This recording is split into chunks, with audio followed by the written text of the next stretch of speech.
ಒಮ್ಮ already fail ಆಗಿರೋ idea ಇಟ್ಕೊಂಡು ಮತ್ತೆ ಅದೇ ಐಡಿಯಾನ ಟ್ರೈ ಮಾಡಿ 10,000 ಕೋಟಿ ಸೇಲ್ಸ್ ಮಾಡೋ ಒಂದು ಕಂಪ್ನಿನ ಕಟ್ಟಿದ್ದಾರೆ.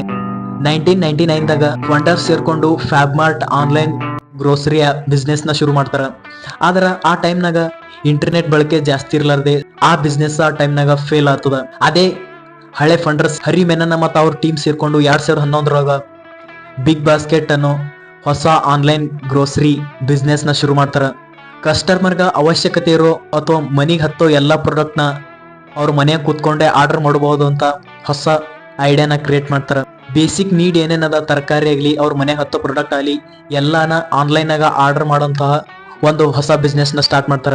ಮೇ 2021 ಟಾಟಾ ಗ್ರೂಪ್ ನವರು 38% ಸ್ಟೇಕ್ ತಗೊಂಡು 9,500 ಕೋಟಿ ರೂಪಾಯಿನ ಇಲ್ಲಿ ಇನ್ವೆಸ್ಟ್ ಮಾಡ್ತದ. ಅಂದ್ರ 2024 ಬಿಗ್ ಬಾಸ್ಕೆಟ್ ಒಂದು ವರ್ಷಕ್ಕ 10,000 ಕೋಟಿ ಪ್ಲಸ್ ಸೇಲ್ಸ್ ನ ಜನರೇಟ್ ಮಾಡ್ತದ. ಇವಾಗ ಈ ಕಂಪ್ನಿ ಟೋಟಲ್ ವ್ಯಾಲ್ಯೂಯೇಷನ್ ಎಷ್ಟದ ಹೇಳಕಿತ್ ಪೈಲ. ಈ ಕಂಪ್ನಿದಾಗ ಕೆಲಸ ಮಾಡೋ ಎಲ್ಲಾ ನಿಮ್ ಫ್ರೆಂಡ್ಸ್ ಈ ವಿಡಿಯೋನ ಶೇರ್ ಮಾಡ್ರಿ, ಹಾಗೆ ವಿಡಿಯೋನ ಸೇವ್ ಮಾಡ್ಕೊರಿ. ನಿಮ್ಗೆ ಬಿಸ್ನೆಸ್ ಟೆಕ್ AI ಮ್ಯಾಗ ಇಂಟ್ರೆಸ್ಟ್ ಇತ್ತಂದ್ರ ನನ್ನ ಪೇಜ್ ನ ಫಾಲೋ ಮಾಡೋದನ್ನ ಮಾತ್ರ ಮರಿಬೇಡ್ರಿ.